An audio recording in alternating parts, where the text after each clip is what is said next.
At sana po mga kabisnes ay maunawaan nyo at makita nyo yung tunay na pagtulong mga kabisnes. Saksing buhay kami dyan at kami mismo na mga natulungan ni Kuya Kabisnes ay may mga nabago ang buhay.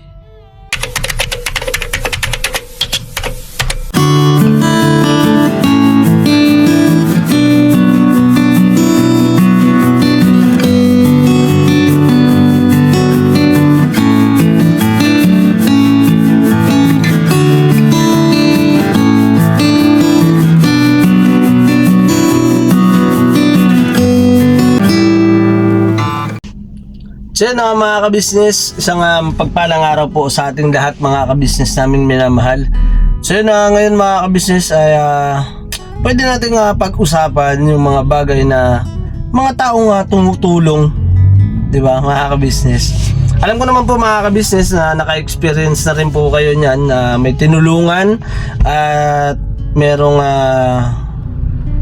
mga bagay na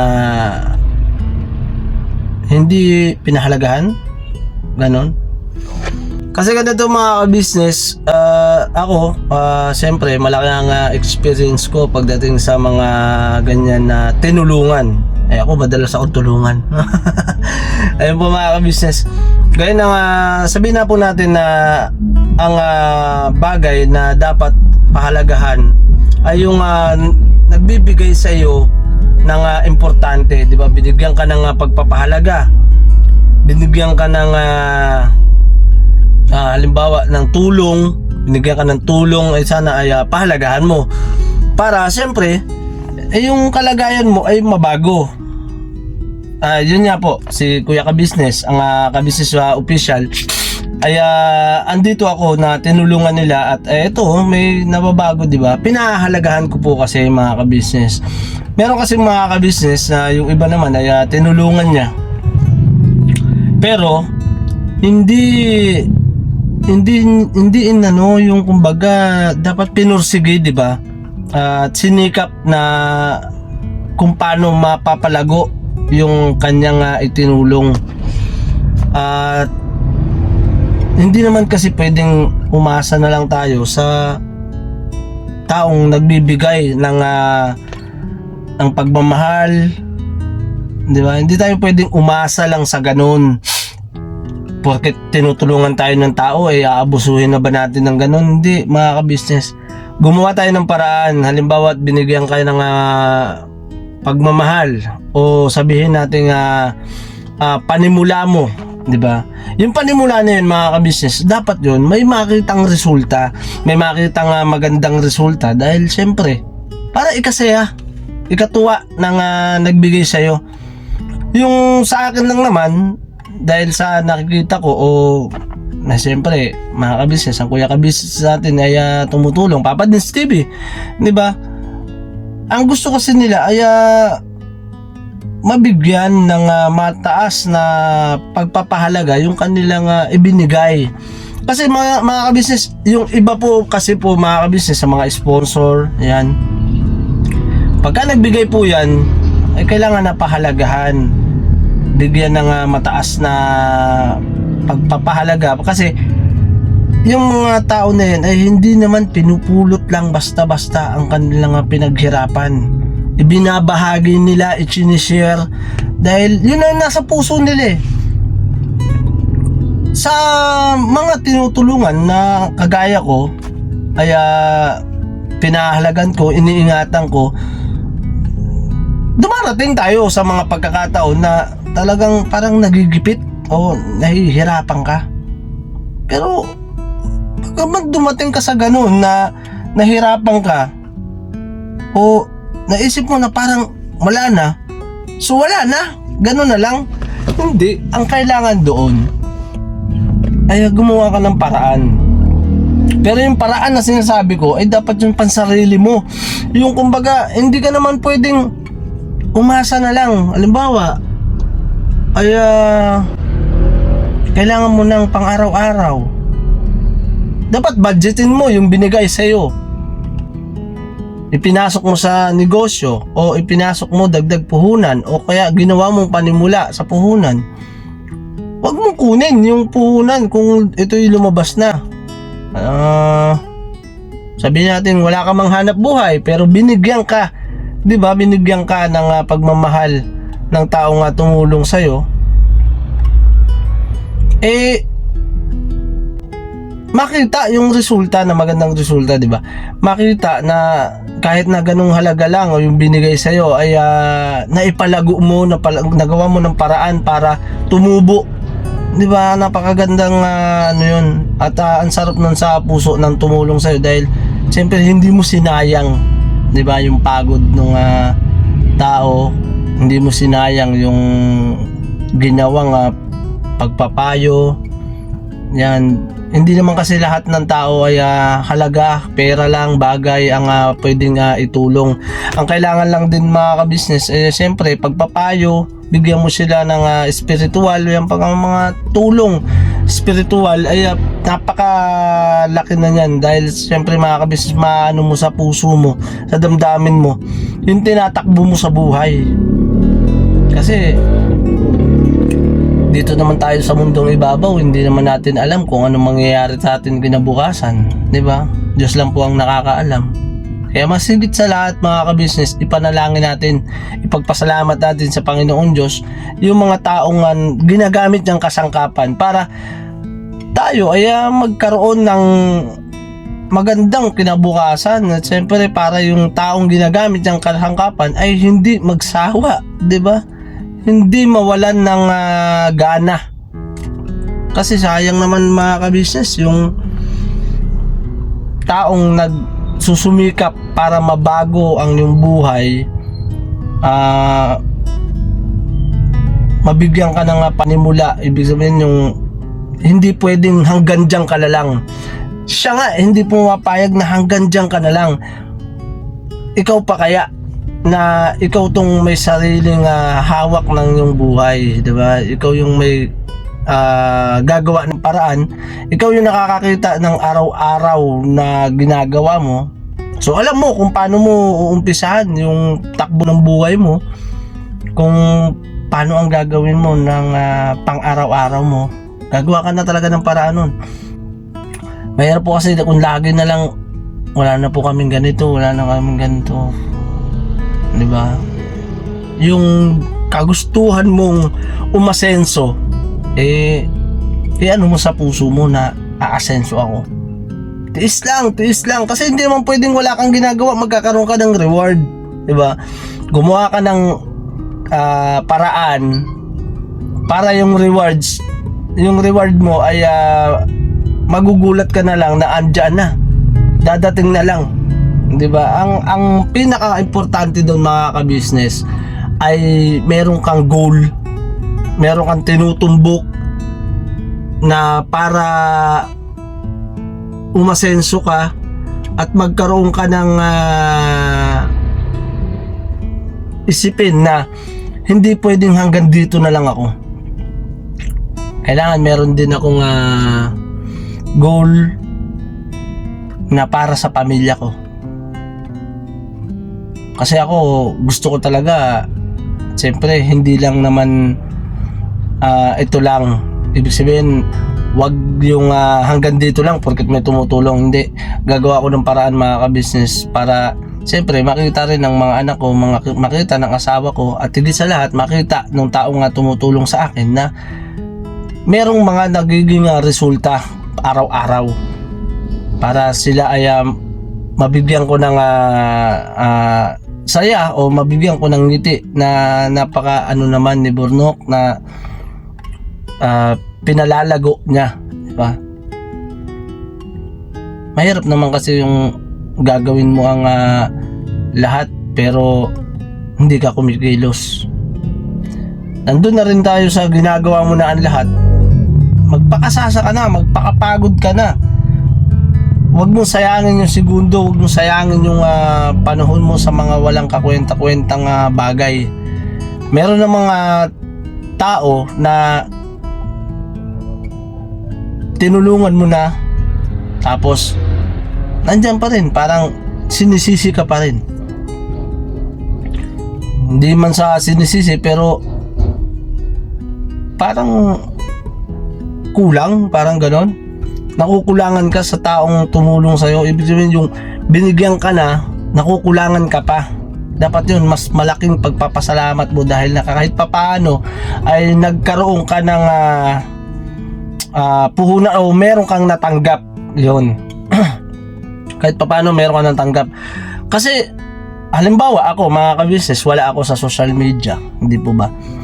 Salamat na nga lang po kay Kuya ka-business at kay Papa din sa First Family dahil nagkaroon tayo ng social media at nakilala nyo nga po ako. At siyempre pinagpapasalamat natin yan sa Panginoong Diyos kung bakit nandito kaharap nyo ako. Kayo po, mga ka-business, diba? Naririnig nyo akong magsalita. Mismong katawan laman ko o itong pagkatao ko ay nandun yung pagmamahal at tulong na ginagawa nila gaya ng mga taong talagang nagmahal sa akin, mga ka-business. Kayo, salamat po ng napakarami sa pagmamahal nyo.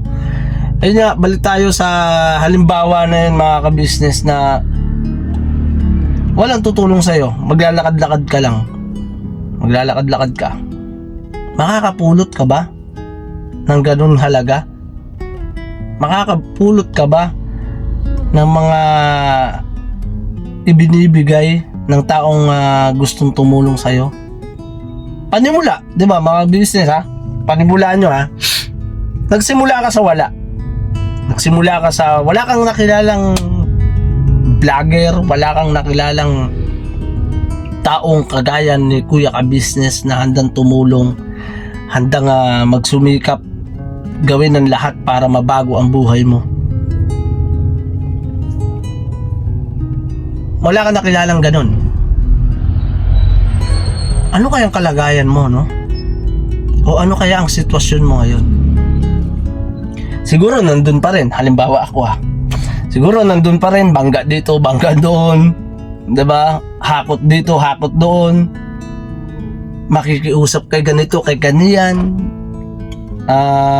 Sasama kay ganito sa barkada. Uuwi ng gabi tapos wala pa. Meron pa nga nun, kadalasan mga ka-business, ang nangyayari nun, nung araw na wala pa ako talaga sa ka-business family, ang nangyayari nun, uuwi pa ako nyan. Dati ay lasing. Yan, totoo yan mga ka-business. Pero ngayon mga ka-business, wala na. Hindi na gaya ng dati. Year of 2000 year of mga ka-business 2020, mga 2020 22 mga ka-business. Medyo nakalimutan na natin mga ka-business. Ayun. Pero ang pinakamahalaga mga ka-business, yung kasalukuyan, hindi po ba? Eto, may sasakyan ako. Pero kung dati, naku mga ka-business, wala kang makikitang sasakyan sa akin. Bisikleta, yan, bike. Nga po pala mga ka-business, nandito kami ngayon sa lugar ng Bagong Silang. Kasama ko po si Kuya ka-business at si Kuya Bong. Kati ng ilong. Si Kuya Bong at saka si Kuya ka-business ay bumaba at meron po silang tinulungan. Di ba? May tinulungan mga ka-business. Pinuntahan. Nandun ka lang sa bahay mga ka-business pinuntahan para tulungan. Ngayon, siyempre, nandun talaga yung pagtulong at pag-aalala. Kaya sila nandito. Ang gusto lang nila, kamustahin yung kalagayan, sitwasyon. So pag wala, ay bibigyan. Sana sa mga tao na binibigyan ng binibigyan o nabigyan, 'di ba?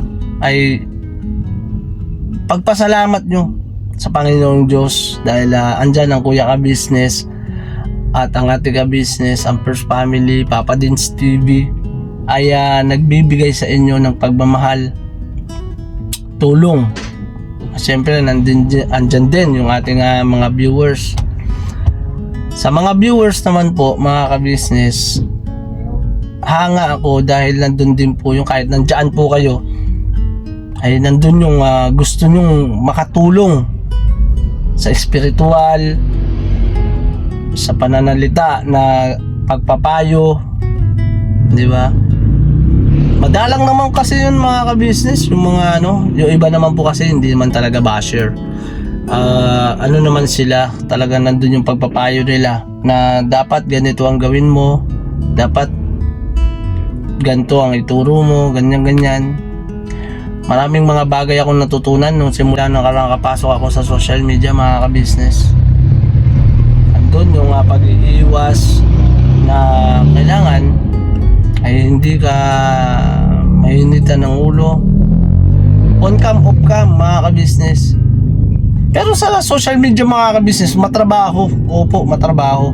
Andyan yung pwede kang magpasaya, pwede kang magpaiyak, pwede kang maging ang tawag doon, mga ka-business, reporter, lahat mga ka-business, lahat napakaraming mga pwedeng magawa sa social media. Kaya ito nga lang yung mga ka-business yung kinahanga sa akin na lang, kinahanga ko dahil natural na buhay at yung kuya ka-business, ang ka-business official at ang Papa Dins TV ay talagang kitang-kita mo yung kanilang pagsusumikap para makatulong sa ating mga kababayan. Napakasaya din dahil isa ako sa mga natulungan ng ka-business official at Papa Dins TV. Diba, mga ka-business, napakasaya nun.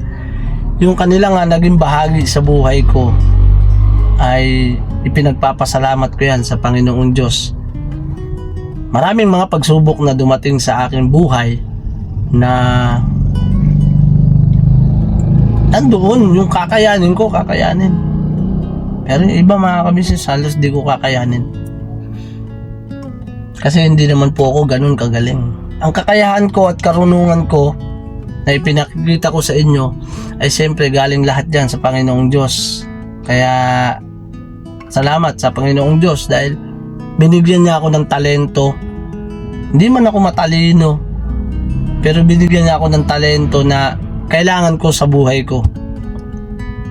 Kaya sa mga tinutulungan ng ating kuya ka-business ng Papa Dins TV, alamin nyo kung ano yung inyong talento o ipagpasalamat nyo sa Panginoong Diyos kung ano yung kaya nyong gawin. Huwag lang masama, mga ka-business, huwag lang yung masama. Sa masamang paraan mo gagawin yung pagbuhay sa iyong pamilya, huwag ganon.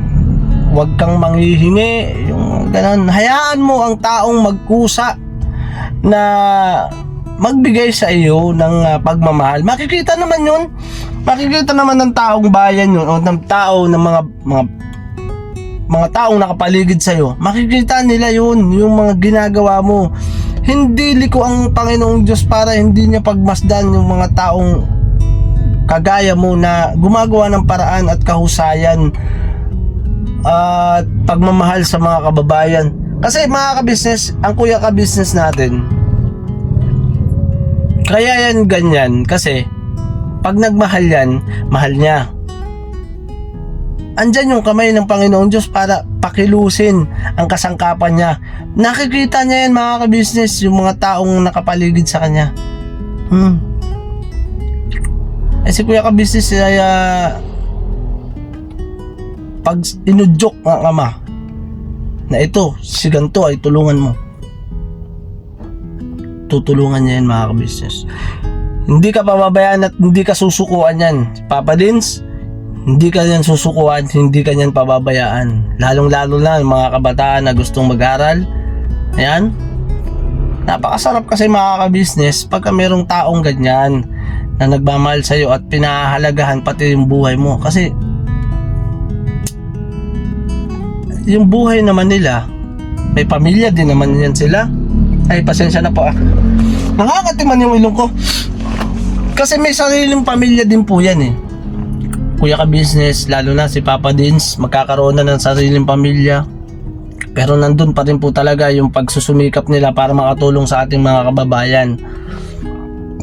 Kasi ang YouTube channel ng ating Papa Dins TV ay kung hindi ako nagkakamali ay 200 plus na subscriber. 500 plus naman po kay Kuya Ka Business. Lahat yun mga ka-business ay nahati o nabawasan syempre dahil sa ako ay binigyan ng YouTube channel ng Kuya Ka Business. Isa kayo mga ka-business sa nagbigay sa akin ng pagmamahal. Ilan kami mga ka-business na nabigyan ng YouTube channel. Kaya nagsusumikap ang Kuya Ka Business, ang Papa Dins TV na makatulong pa rin. Diba? Makatulong. Kasi ayan mga ka-business ang kanilang puso eh, ang tumulong. So ngayon kung makikita nyo sa pagtulong ang ating Kuya Ka Business sa kanyang mga upload, panoorin nyo po, i-share nyo po, i-like nyo. Dahil napakalaking bahagi nyo po doon mga ka-business. Ang laki ng bahagi nyo na nanood kayo, tinapos nyo yung panonood at inunawa. Nandun din yung inyong komento, mga magagandang komento sa inyong puso. Alam nyo naman po yun mga ka-business. Yung damdamin at karapatan nyo yun na magkomento. Lahat pwede. Lahat pwede. Sa akin man mga ka-business ay gusto ko lang po mga ka-business na ang Ka-Business Official at ang Papa Dins TV, ang Mrs. KB Official, ang Ka-Business Family, ang Famous Budang Official, yan, suportahan nyo po mga ka-business dahil hindi po sila madamot pagdating sa pagtulong. Kapag ka meron, tumutulong po yan. Nagkaroon po kasi 'di ba ng problema ang YouTube channel ng ating Kuya Ka Business, ang Ka-Business Official. Ngayon, nagka-hati-hati po 'yan dahil din sa mga viewers natin, 'di ba? Dahil po sa mga viewers natin, may sinuportahan si ganito, may sinuportahan si ganito.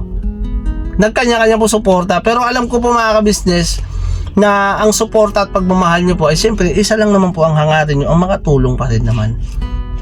Kaya okay lang po yun, suportahan nyo po ang lahat sa aming mga kagwang. Yan, sa lahat po ng mga ka-business, sa lahat ng ginagawa nyong pagtulong sa amin ay pinagpapasalamat po namin ng napakarami yan. Dahil ito ako ngayon, ako at ang aking pamilya, siyempre natutulungan nyo.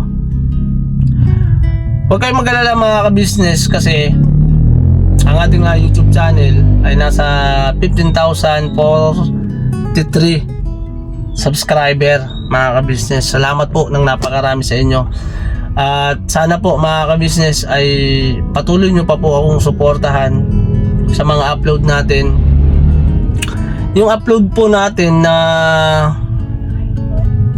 kasi mga ka-business meron tayong 15,000 'di ba subscriber, pero mga ka-business ang totoo lang po mga ka-business ang mga nagiging views natin ay nasa 1,000 plus 18, 15, 13, 12 yan yung mga ka-business ang ating meron naman mga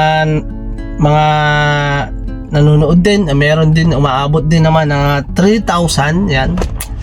Salamat ng napakarami pa rin dahil po mga ka-business nandyan kayo at nakasuporta pa rin. Nakikita ko naman po yung inyong mga komento at kaya thank you so much. Alam ko naman po mga ka-business ang inyong hangarin ang makatulong din po sa amin at makatulong sa ating mga kababayan. Nandyan kayo para ka-business, paabot mo kayo ganito to. Salamat po ng marami sa inyo. At pinagpapasalamat po ng ating Kuya Ka Business yan sa Panginoon Diyos dahil nandyan kayo at nakasuporta. lagi po kayong mag-iingat mga ka-business sa lahat ng mga bagay na ginagawa nyo. Kasi tayong mga tao ay dito sa mundong ibabaw, hiram lang naman po ang ating buhay at lakas.